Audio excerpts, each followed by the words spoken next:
In 2023, Ghana exported $6.8 million worth of dried fruits to the international market. This goes to show that with the right investments, the sector can increase production and exports. Today on Food Chain, we are at Pure and Just Food Company Limited to find out about some of the emerging practices when it comes to dried fruits in Ghana. Stay with me. The journey started in two different ways for me and my business partner. So for me, I went to Ashesi University in Brekuso, and Brekuso was a farming community. And in Ashesi, there was this entrepreneurial atmosphere. Everybody wanted to do something. So one of my friends approached me, Salisam, and he was like, let's start something. So we decided to teach the kids there how to code. But then we were advised by one lecturer in Ashesi that, listen, we've been trying to push coding down the throats of these students, but they are not used to it. They are used to farming. So we went to the town and started researching about farming. To cut a long story short, we realized they were pineapple producers. So we decided to help pineapple farmers in the community. Then we started adding value to the pineapples. We started drying them. Now, in doing that, I met various people, including Kwame Williams, who is the CEO of Moringa Connect. He's been an advisor to our business. He introduced me to Yvette. Yvette had come from Stanford University in the US and wanted to do something. So initially she wanted to start a farm, and she realized that producing food is not our problem, but value addition. So then she started adding value. Kwame introduced us. The first day we met at Second Cup Cafe, Accra Mall, 2017 September. We decided to merge to start a business, and we merged to start Pure and Just. And today we produce dried fruit for Second Cup Cafe. Right. So you met in 2017, but when did production start? We started production. I started production on my own. She was doing production on her own. But when we met, we started production from her auntie's kitchen in 2017. But we officially registered as a limited liability company in 2018. Yes. Right. Yes. So that's how the journey started to dry fruits. Walk us through the sourcing of your fruits locally. How has that been for you? It's been good, challenging and good. So we have to first of all identify the farmers and the suppliers that can give us the fruit. Now with our level and our export and certification, you need to do your supplier audit, go and audit the farm. You need to profile the farmers, put them in your farmer database. You need to schedule the farmers according to your export demands or your customer demands as well. You need to do all that. Then you start sourcing the fruit. So we source fruit from the eastern, central, Brongahafo, and Volta of Ghana. We also source mangoes from Ivory Coast. Has there been any challenge with regards to that? Big challenge. So food production in terms of growing the tropical fruit is declining every single day. For example, let me take the case study of pineapple. In the past, people used to grow a lot of pineapple. Now the production is declining. It's hard to get pineapples. We are even looking at going to Togo to bring pineapples. For mango, the reason we source from Ivory Coast is because of the seasonalities. And sometimes also the weather pattern, so you don't have a lot of mangoes. Like this year, only BM has mangoes. A few farmers in the south. So Ivory Coast season starts from April. So you have to take advantage of that into the major Ghana season. So it's been challenging because it's declining. Right. Do you have any plans of starting a farm on your own to help? Personally, I have farms. I have mango farms. But then also, what we are deciding to do with the help of some of our grants, the Kimbiodon grant, BPF, is to empower farmers to expand their production so that it benefits us. So we are starting a pineapple project in the central region with ACOPS and AMOPA, where we are training about 18 to 24 women in pineapple farming. So they grow the pineapple, organic pineapples, and we buy from them. When would that start? I think it started. It started from, we started a year ago with the training, and this year we are going to start the cultivation. You're picking some of your fruits from outside Ghana. How do you ensure consistency in the dry fruits that you are providing on the market? So we visit the farms there as well. We do our audits, we engage the farmers, we make sure that what they are giving us meets our quality standards. So exactly what we do in Ghana, we do same for Ivory Coast to make sure that the fruit meets the quality standards that we bring. That's quite a dicey situation too. Very. It's interesting because Ivory Coast, for example, most of the mangoes are in the northern part of Ivory Coast. But I can tell you the logistics, the transportation is very good. The roads are good. So the truck moves all the way from Korogo. Within 36 to 48 hours, it's in Ghana. And you have to make sure that the sugar level during harvest and all those things are checked because they can ripen on the road. If there's any problem, it can affect you. But I must say that the quality so far has been good. Yeah.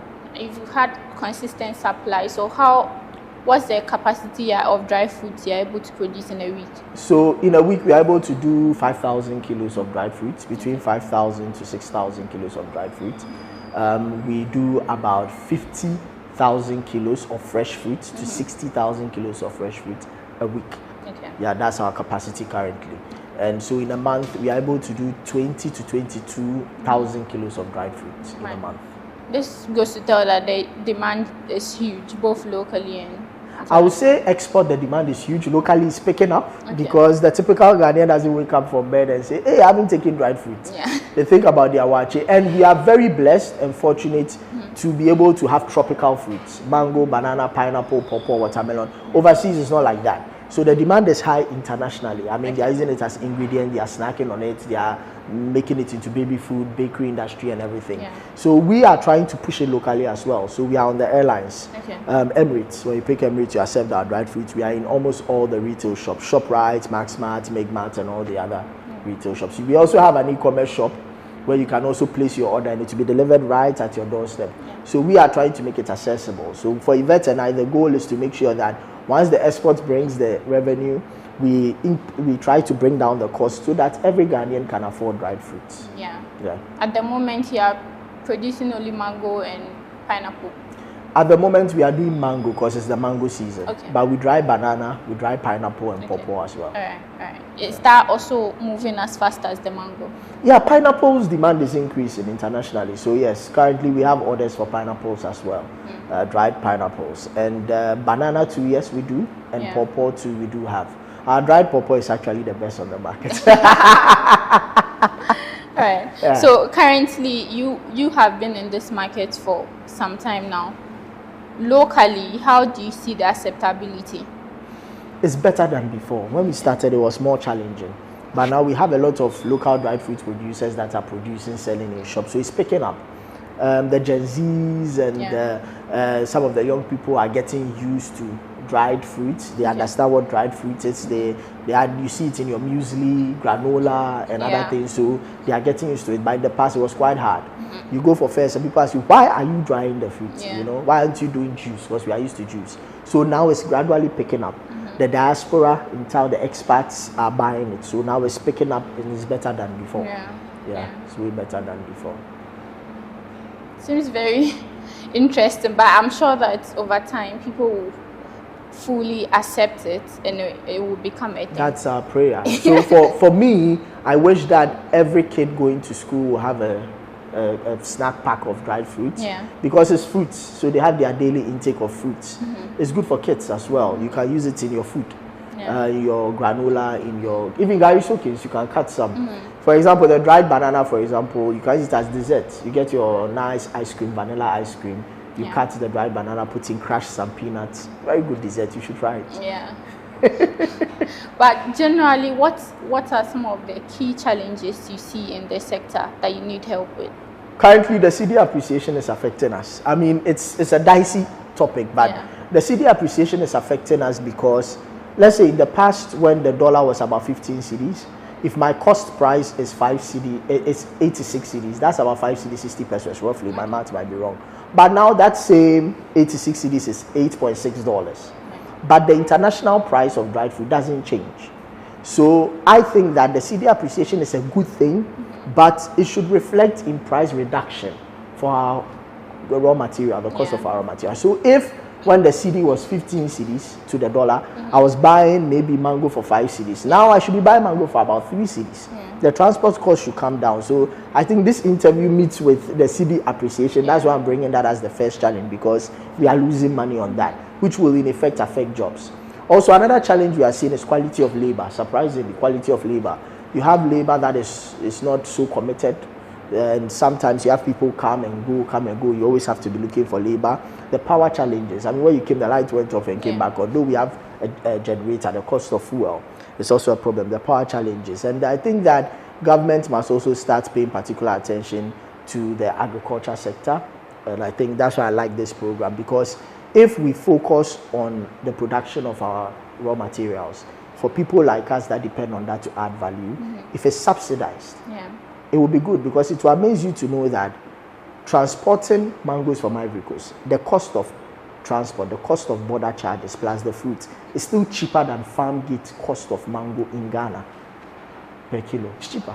So if the government can do something, maybe subsidize fertilizer or something, it will also help us create more jobs. I mean, you see, currently we employ about 108 people. So imagine what we can do if cost comes down. Right. But sometimes it takes effort from the companies for the employees to be dedicated. What measures are you putting in place to improve the capacity of your staff? I'll say for a young company like us, a Ghanaian company, our vision is we are human-centered. Our mission is to make sure that we provide the financial foundation for people to realize their dreams. So we pay quite a competitive wage per day. We have health insurance for our workers, private, not government. So we have health insurance for our workers. We have a group life insurance where if your family is diseased, you're entitled to some money, your coffin is bought and all that. We pay all the pension plans, tier 1, tier 2, tier 3. We do that. We have workman's compensation. We have a good lunch. Our workers receive lunch. We have a workers' quarters for our workers. We have a manager's quarters where we keep our workers. So for a young company, we do these things for our workers because Yvette and I always say, that's my business partner and I always say that our clients, our customers are as important as our workers, and our workers are as important as our customers. So we are human-centered, and our workers really mean a lot to us. So we really focus to make sure that they are living well. Yeah, give them a minimum wage or a decent wage. Now, we've been to the work area, seen a few machines. Tell us about procuring that. Yeah, procuring machines is a challenge. In Ghana, unfortunately, we don't have a lot of food-grade machines being made here. So our machines are from South Africa. And being a company that's not free zones, you have to pay a lot of import duties when you are bringing things down. It's crazy. I mean, I remember some time ago, early this year, we brought a container down with some equipment and we're paying duty close to 260,000 cedis. That's a young business. That's very, very alarming. You know, so I hope that something can be done about that. I mean, when you're an agribusiness, you're entitled to some benefits, but chasing it is a whole ball game altogether. So imagine if these things were produced locally. We don't have any problem. And it's being produced outside means that servicing and maintenance to, if you don't have a contact person here, you must pay flights for the person to come. But thankfully, we have a good partner that's trying to work on all those things for our machines. But it remains a problem because buying stainless steel equipment also remains a problem. So we need local manufacturers to start manufacturing some of these things, and they manufacture it well. The aesthetics must also look well, look good as well. Do you think this challenge is a hindrance to you expanding? Sometimes it is, because you need a lot of money to be able to procure these machines from overseas. So sometimes it is, compared to if it was being done here. So sometimes it is a hindrance for expansion. So apart from the subsidies, what other ways do you think, as an agribusiness, what other ways do you think that government can support in helping grow the sector, the dry fruit sector? They should look at businesses like us that are creating employment and do something about the taxes. We sell locally, we pay a lot of taxes. They do something about the taxes as well. They do something about electricity tariffs. They do something about water supply. This area, water doesn't come in. We don't have water coming from Ghana Water Company. So you have to dig a borehole. All these things are causes that government must look at and focus on companies like us that are creating employment, that are adding value and exporting, which in turn brings revenue into the country. Must look at ways to support us. This government is talking about a 24-hour economy. We work 24/7 over here. We are drying at night. We have stuff here at night. We are processing during the day.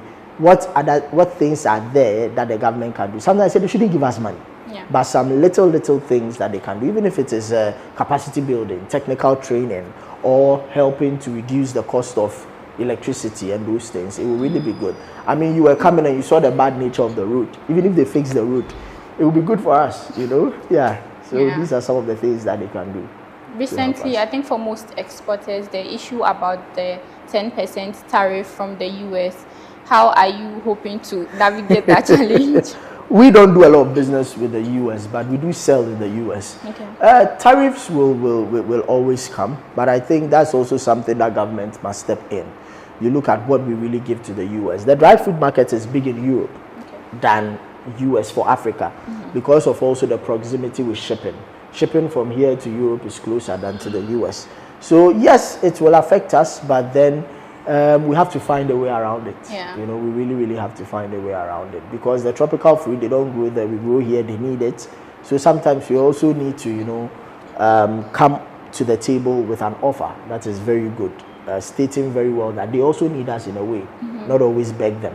You know, But there are a few companies in the industry as well. What's your competitive advantage over those other companies? Why should people buy from you? So people should buy from us because we are 100% Ghanaian owned. We are 100% Ghanaian owned. Young people, Yvette and I are below the age of 35.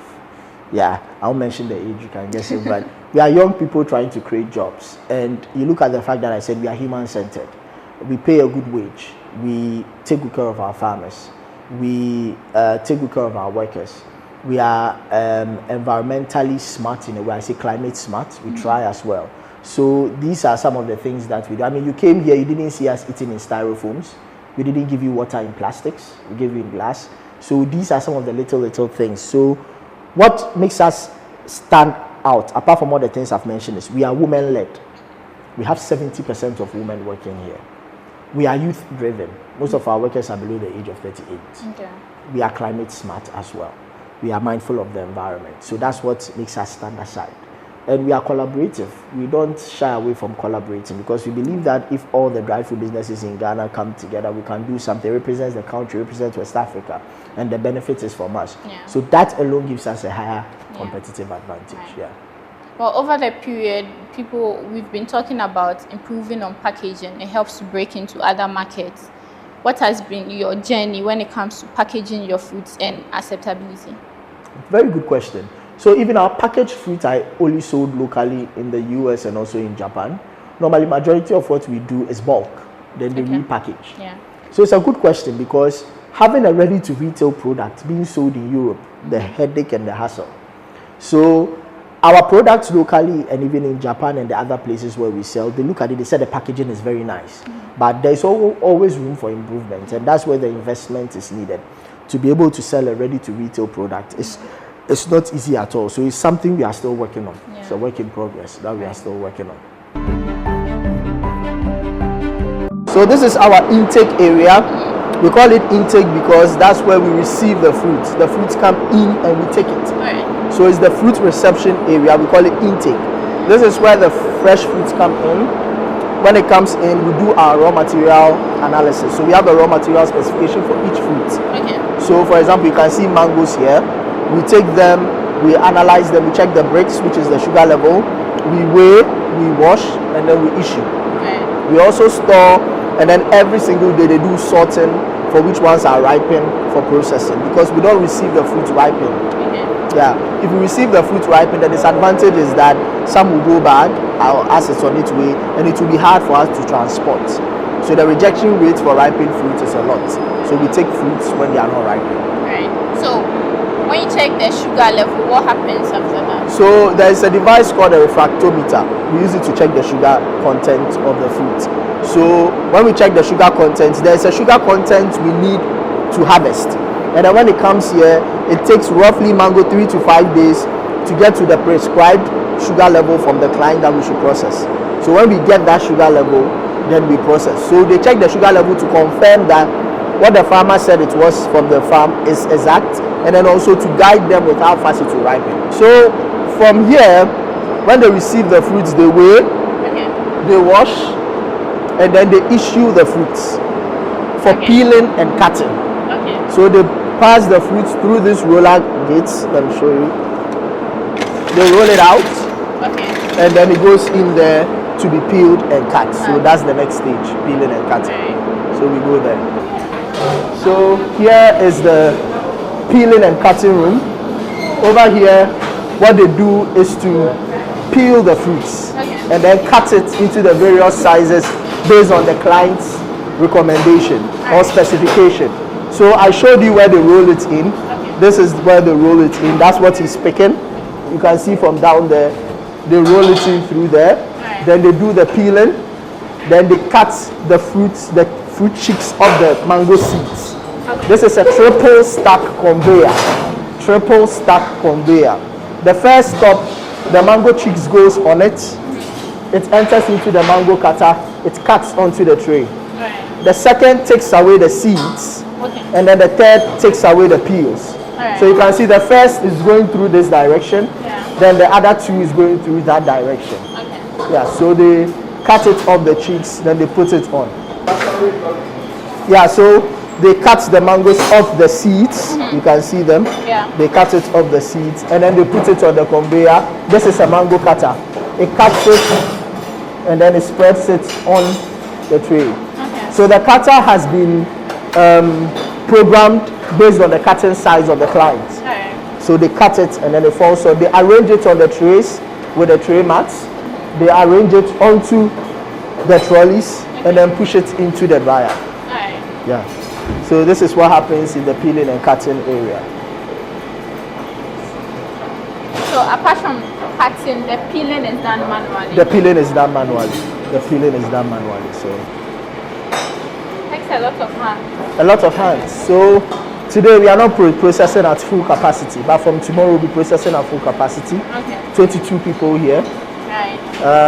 We are able to do 8 tons. That's 8,000 kilos of fresh mangoes a day. A day. Yes. Wow. So in a week, we are looking at about 56 to 60 metric tons. Right.